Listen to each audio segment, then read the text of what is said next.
नमस्कार, आप देख रहे हैं आरएडी न्यूज़। मैं हूं योगेश चक्रवर्ती। बिहार के उद्योग मंत्री समीर महासेठ ने बीजेपी सरकार पर सौतेला व्यवहार करने का आरोप लगाया है।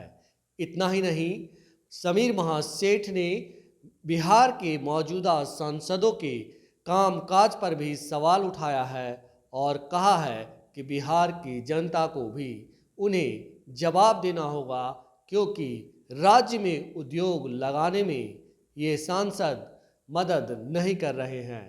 उसी तरह समीर महासेठ ने केंद्र की सरकार पर भी यही आरोप लगाया है कि तमाम प्रस्ताव भेजे गए हैं, लेकिन किसी एक प्रस्ताव के भी जवाब केंद्र सरकार की ओर से नहीं मिले हैं।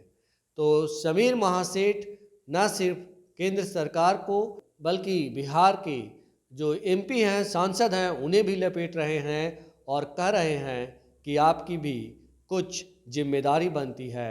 आखिर अगर सरकार काम नहीं कर रही तो कम से कम आप उस सरकार पर दबाव तो डाल ही सकते हैं, क्योंकि बिहार की जनता आपको जिताकर दिल्ली भेजी है। ऐसे में आने वाले दिनों में आपसे जनता सवाल करेगी। सुनिए समीर महासेठ क्या क्या बोल रहे हैं। कई केंद्र में मंत्री हैं जो बिहार के हैं जी उन लोगों को क्या बिहार में उद्योग लगे, इस संबंध में कुछ बात या कोई सहयोग मिल पा रहा है? नहीं, केंद्र तो हमेशा सपोर्ट करती रही है, इसीलिए आप देख रहे होंगे बिहार छोड़ करके सभी जगह स्पेशल इकोनॉमिक जोन्स है, केवल बिहार में नहीं है। तो आपके माध्यम से भारत सरकार को हम कहना चाहते हैं कि बिहार छोड़ करके पूरे देश को आपने स्पेशल इकोनॉमिक जोन्स दे दिया, 15 साल का टैक्स हॉलीडे मिलेगा। तो क्या बिहार को वो प्रेम आप श्रद्धापूर्वक, चूँकि 40 एमपी है, सबों को इलेक्शन में जाना है। मधुबनी के साथ साथ 38 जिला में लोग अपने अपने एमपी से पूछेंगे कहाँ है हमारा स्पेशल इकोनॉमिक जोन, कौन एरिया को स्पेशल इकोनॉमिक जोन दिया। युवा शक्ति पूरा देश में सेकंड है बिहार का, उत्तर प्रदेश के बाद। हमारे लिए रोजी रोजगार के लिए आपने क्या किया? इसलिए आपका प्रश्न बहुत ही सही है। हम अपेक्षा करते हैं कि अगर गलती भी किया है भारत सरकार तो उसको सुधारने का मौका है। हम लोग प्रपोजल भेज रहे हैं, 3-4 एरिया को स्पेशल इकोनॉमिक जोन्स मिले, ताकि बिहार के रोजी रोजगार के क्षेत्र में जो साथी उद्योग खोलेंगे, छोटा व्यापार या बड़े उद्योग, उनको 15 साल का टैक्स हॉलीडे मिले। कौन कौन एरिया चिन्हित आपने किया है? क्या कुछ है? क्या हमने दे दिया है डिपार्टमेंट को कि पहले चिन्हित करिए, चूँकि 38 जिला में एक्सपोर्ट ओरिएंटेड सब जिला है, इसलिए मेरा बोलना उचित नहीं है। हमारा ये कहना है, हमारे में सारे 38 जिला में एबिलिटी है। एक एक चीज़ को अगर भारत सरकार आगे बढ़ाना चाहे तो एक एक जिला से एक एक चीज़ एक्सपोर्ट हो सकता है। हम मधुबनी से आते हैं, बताइए विश्वविख्यात मखाना है कि नहीं, जीआई टैग भी मिला है। विश्वविख्यात मधुबनी पेंटिंग है कि नहीं, बता दीजिए। विश्वविख्यात खादी है कि नहीं, बता दीजिए। पान, मखान, माछ, हर एक मामले में तो अपने जिला की बात हम कहें, और 38 जिला पर अगर कहें तो 38 जिला पे हम बता देंगे। हर एक जिला में एबिलिटी रखता है, देश को हर एक तरह का मदद करने का उतना एबिलिटी है। अब भारत सरकार क्या करना चाहती है, कहाँ पे हमको एक्सपोर्ट का लाइसेंस देगी? कहेगी पोर्ट नहीं है, अरे ड्राई पोर्ट के लिए दे दो ना यार, चार्टेड ड्राई पोर्ट खोल दो ना, सेंट्रल एक्साइज कस्टम का ऑफिस खोल दो ना, स्पेशल इकोनॉमिक जोन्स खोल दो ना। हम आपको प्यार पूर्वक कह रहे हैं, श्रद्धा पूर्वक कह रहे हैं। 40 एमपीओ जो बिहार के हैं, उनके क्षेत्र के युवा पूछेंगे कि हमारे लिए स्पेशल इकोनॉमिक जोन्स क्यों नहीं बोले, और भी लोकसभा में आपने क्यों बात नहीं रखी, राज्यसभा में आपने क्यों बात नहीं रखी। आपके माध्यम से पूरे देश का आकलन अगर ये कीजिएगा तो बिहारी एक ऐसा राज्य है जहां स्पेशल इकोनॉमिक जोन्स नहीं है। ना हुआ है, इसका मूल्यांकन किया जाएगा। लेकिन जहां तक हमें पता है कि पहला 8,000 को हम लोग ने, जहां माननीय मुख्यमंत्री उद्यमी योजना से लेकर के सारे चीज़ों का 8,000 के पहले हम लोगों ने 10 लाख दिया, जिसमें महिलाओं को 1% भी इंटरेस्ट नहीं लगना है। लास्ट 10 लाख में 5 लाख जब नहीं लगना है, 5 लाख इंटरेस्ट फ्री है। पुनः पुरुष में भी 1% लगना है। और 5 लाख सब्सिडीज है। तो सीधा अपने डिपार्टमेंट के थ्रू मैं कह सकता हूं कि ऑलरेडी 16,000 लोगों को तो मिल चुका है और 2 महीना के बाद फिर 8,000 मिलेगा। 24,000 के बाद आप समझ सकते हैं, कोई बिहार का 38 जिला जाइएगा तो 300 से 500 नए उद्यमी कहीं ना कहीं मिलेंगे, नए एंटरप्रेन्योर मिलेंगे जो अपने उद्योग के तरफ तत्क्षण लगे रहे। आपके विभाग में अब तक टोटल कितने लोगों को नौकरी या रोजगार मिल चुका है? नौकरी तो एक अलग चीज़ है, रोजी रोजगार की बात हमने किया, बताए तो 25,000 लोगों को हम लोगों ने किया। अगर हर एक आदमी अपना परिवार को नौकरी दे या 5 लोगों को नौकरी दे तो कैलकुलेट कर लीजिए, आपके हाथ में है। लक्ष्य कितना का है सर? हमारे यहाँ कोई लक्ष्य नहीं है।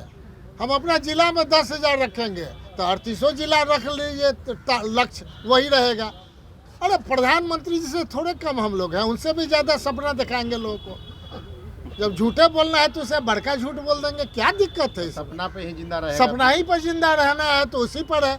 लक्ष्य तभी होता है जब लक्ष्य की प्राप्ति हो जाए। हमने कहा 4 महीना में पहला 8,000 लोगों को दिया, दूसरा 8,000 लोगों को दिया और तीसरा हम 2 महीना के अंदर देने जा रहे हैं। लोग भी ये हुआ टारगेट। प्रधानमंत्री मोदी जो कहते हैं हाँ। नहीं करते हैं तो वो वही काम आप लोग करिए। अरे आपको क्या लगता है प्रधानमंत्री जी से बढ़ करके दुनिया में कोई है? दुनिया के प्रधानमंत्री हैं, देश के थोड़े हैं, वो तो दुनिया के प्रधानमंत्री हैं। आपको क्या लगता है वो देश के प्रधानमंत्री हैं? मतलब क्या आप बात मानते कर हैं रहे कि हैं? प्रधानमंत्री के इंटरफेरेंस के बिना जो बिहार का विकास संभव नहीं है? बिना उनके इंटरफेरेंस का विशेष राज्य का दर्जा नहीं मिलेगा। और एज ए उद्योग मंत्री मैं कहूँगा कि आप वो विशेष राज्य की दर्जा पॉलिटिकल हो जाएगा।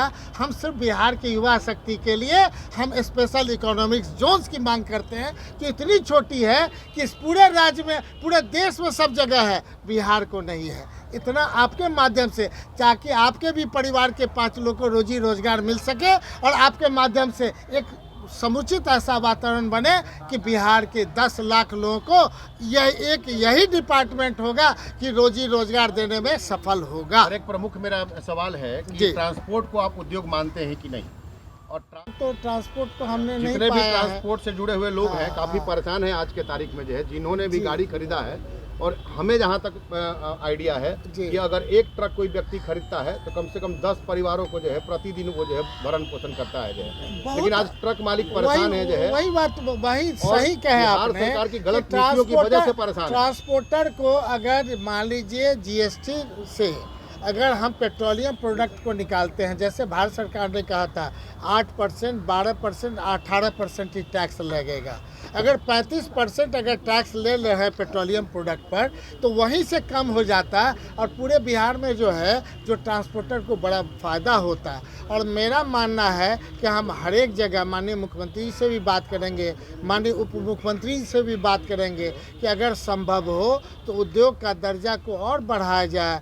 रोजी रोजगार के क्षेत्र में तभी ये बनावट बनेगा जब आप किन इंस्टीट्यूशन को भी दे सकते हैं, ट्रांसपोर्ट को भी दे सकते हैं, हॉस्पिटल्स को भी दे सकते हैं। सभी जगहों पर उद्योग का दर्जा देने से बैंकिंग डिवीज़न उन्हें मदद करेगी और जल्द से जल्द उन्हें लाभ दे करके तब 3 साल का ITR नहीं मांगेगा। आप अगर व्यापार करते हैं तो 3 साल के ITR के बाद लोग लोन देते हैं, और अगर उद्योग का दर्जा देते हैं तुरंत उन्हें लोन मिलता है। बिहारवासी पर माननीय मुख्यमंत्री जी तेजस्वी जी का अपार असीम श्रद्धा है, लोगों पर विश्वास कर रही है और 10 लाख की योजना से मैक्सिमम लोगों को लाभान्वित करना चाहती है। तो सुना है आपने बिहार के उद्योग मंत्री समीर महासेठ को।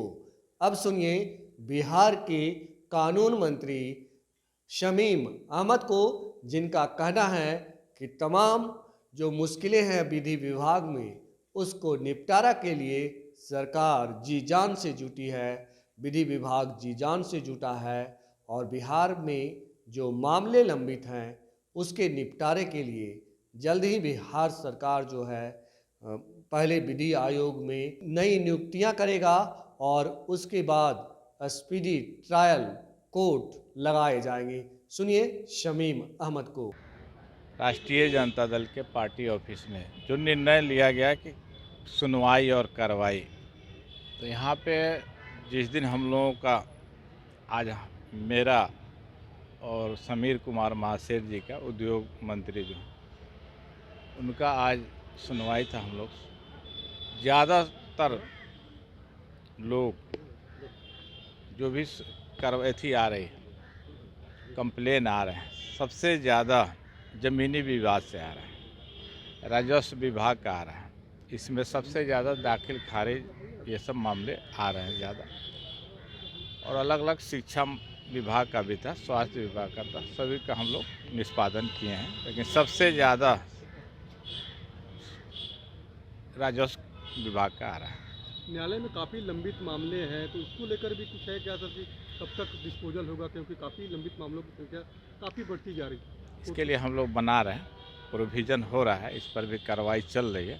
ये भी जल्द से जल्द निष्पादन कैसे हो, केस जो इतना लंबित पड़े हुए हैं, तो इसका भी तुरंत हम लोग त्वरित कार्रवाई बताया जाएगा, फिर बताया जाएगा आप लोग। सर गुलाम नसरुल बलियावी हैं जो सेना में भर्ती को लेकर कह रहे हैं 30% आरक्षण दे रहे मुसलमानों को, नहीं समझ रहा पाकिस्तान से लड़ने में। ये तो उनका अपना बयान होगा, मुझे नई जानकारी है इस बारे में। सेना में भी आरक्षण होना चाहिए क्या, क्योंकि लगातार वो कह रहे हैं तो लगता नहीं जिससे मतलब इसमें अभी हम नहीं, कहीं पे इस तरह की घटना नहीं है। कोई स्पेसिफिक जगह है तो उसको बताइए, उस पर कार्रवाई की जाएगी। नहीं, विपक्ष कह रहा है कि लगातार घटनाएं घट रही है, विपक्ष के पास कोई मुद्दा नहीं है, इसीलिए वो बौखलाया हुआ है।